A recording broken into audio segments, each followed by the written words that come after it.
Is Ukraine's efforts to strike deep into Russian territory at high-value targets continuing to pay dividends? And is Russia finally laying the groundwork for a 2023 general mobilization? I'm Paul, U.S. Army combat veteran. It is January 4th, 2023. This is your daily Ukraine update. Let's get into it. Okay, first off, when we look at the control map, there's actually no changes to the overall line of control. And when we look at the combat map, you guys can see that Russia has been fairly active by Russian standards. You can see actually 4 separate attacks pushing outward from Donetsk along these 3 lines here that we've talked about, none of which have made any significant progress. In the north, you guys can also see that, interestingly, there's actually 2 attacks listed on the eastern side of Bakhmut, indicating that at least Russia continues to believe that they can achieve some sort of gain in Bakhmut. And as always, they're trying to complete their encirclement by pushing near Krasnohora and Soledar, as well as in Belohorivka. But the more interesting story, at least to me, is when we look at War Mapper, right? While he's reported that there's no real changes to the front line, what was interesting is that the account released a chart of net gains per month. I thought this was really interesting. This is a measure of territory. And as we've talked about, all territory not created equal. A 10 square kilometers of provincial capital or is worth far more than 10 square kilometers of no man's land, but it's an interesting proxy for the conflict. You guys can see in February and March, Russia seized significant portions of Ukrainian territory, totaling at 18% of the entire country. Then in April, you saw Ukrainian forces push them back. This is the battle for Kiev. And then Russia focused instead on the Donbas region. And you can see they made slow, steady gains, very, very slow. And then in September, you saw the Kharkiv counteroffensive, consolidation of that counteroffensive. November, you saw the Russian withdrawal from Kherson. And then in December, you can see just how big the stalemate is. According to War Mapper, only about 70 square kilometers changed hands. That's not much. That's, bear in mind, a 7 kilometer by 10 kilometer square is all the territory that changed hands in this entire month of December. So again, an area where you and I could probably walk the perimeter in like one long day. And I say this, I want to point this out just to show we've talked a little bit about the stalemate of the war, but also the way these swings tend to happen. And do I think that going into January, February, March, we're going to see increases in this change? Yeah, I actually think so. You guys can see that for months, there was probably persistent belief that Russia was invoking a slow and steady strategy, and that Ukrainian pressure that had been occurring sort of behind the scenes for those 4 months paid dividends out here. And so we need to bear that in mind when we see in January what we can expect. Now, here's where things get really interesting. Putin has gotten a lot of flack over this conflict, particularly and exceptionally from soldiers, widows, and mothers. And this is part of a long tradition in Russia of mothers standing up for their sons who are oftentimes really recruited into conflicts and killed pointlessly. A good example would be soldiers' mothers in Chechnya, who actually at times requested or demanded from the Russian government the right to go and collect their sons' remains. That became a politically difficult issue for, I believe, Yeltsin and then Putin. You also had the mothers in the Afghan conflict, when almost huge numbers of young Soviet men were sent to fight in Afghanistan and were killed what at the time was considered in massive numbers, 15,000 throughout the 10 years of the war, though in fact, that's something that's happened in a matter of weeks in this conflict. But the point is that in Russia, groups of soldiers, widows, and mothers carry a lot of political clout. And so it's interesting then that despite the fact that these groups have been very public in their calls for Putin to end the war, that now Russian state media is reporting that one group is calling for Putin to escalate the war and order a major mobilization. But it adds a little-known patriotic group that supports the widows of Russian soldiers has called on Putin to order large-scale mobilization of millions of men and close the border to ensure victory in Ukraine.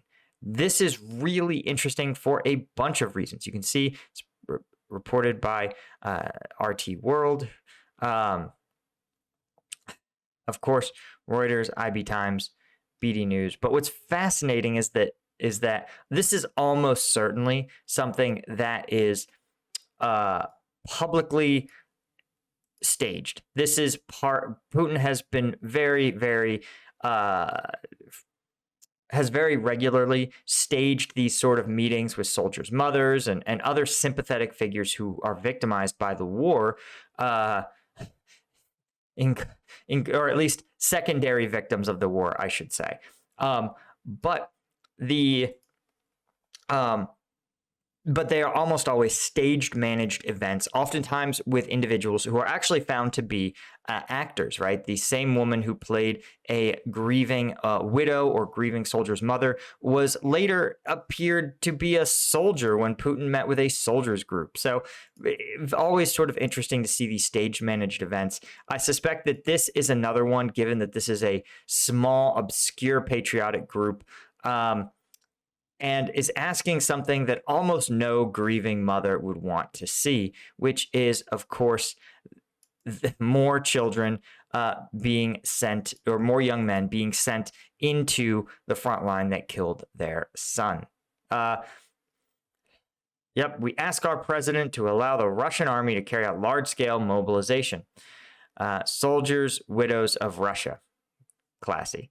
And to prohibit the departure of military-age men from Russia. Our husbands died protecting these men, but who will protect us if they run away?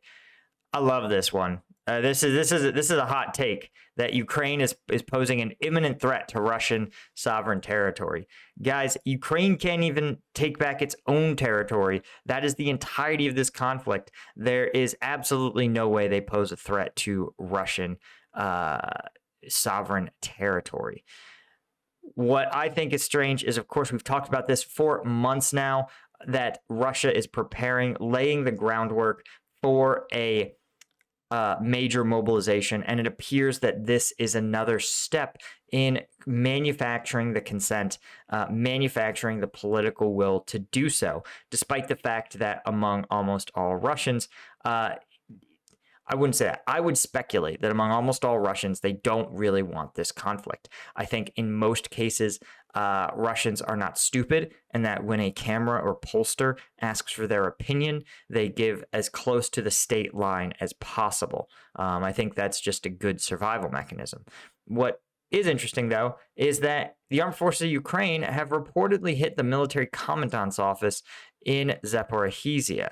As you guys can see, this is a somewhat behind the lines area. It looks like it's about 10 kilometers behind the lines, and is a testament to the fact that Ukraine is being more surgical with its strikes and is relying on better and better intelligence, being able to identify this particular office. You guys should understand that this is a really tough nut to crack. You guys can see, even within this city, there's a lot of buildings. Any one of these could be a commandant's office. So the fact that they put in the effort to identify exactly where it is and were able to put warheads on foreheads, as the saying goes, is a testament to the fact that either they or an ally is providing them with spot-on intelligence. One other fascinating story is that a single Iranian attack drone contained dozens of parts from U.S. companies. These are, of course, companies that have been sanctioned from doing business with Iran for years. Now, it's worth noting that this itself is not necessarily alarming, right? Third-party shell companies are so common for circumventing not just sanctions, but circumventing taxes.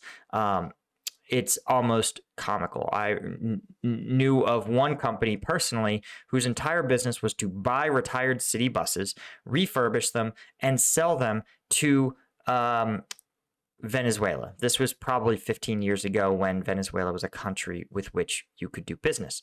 But in fact, those buses, the owners, even the mechanics working on them acknowledged they aren't meant for Venezuela. The Venezuelan company is going to resell them to Cuba momentarily, like they already have the contract signed. So this is just circumventing U.S. sanctions, again, to sell city buses for, aged city buses for probably maybe $100,000 a pop. And so the fact that you have these U.S. companies either knowingly or unknowingly, or probably more likely in the gray area, having these parts purchased by non-sanctioned entities and companies, and then having them turn around and get sent to Iran, a sanctioned company, is problematic, but not surprising. And it's a reminder of, in the world of global supply chains, just how tied together things can be. And again, it would be fascinating to know what these parts look like. How many are commercial parts? How many are military grade? How many are national security sensitive components? And how many are just, again, the chips that control high-end RC drones, for example, or the same sort of chips in your cell phone versus what is an actual drone computer part.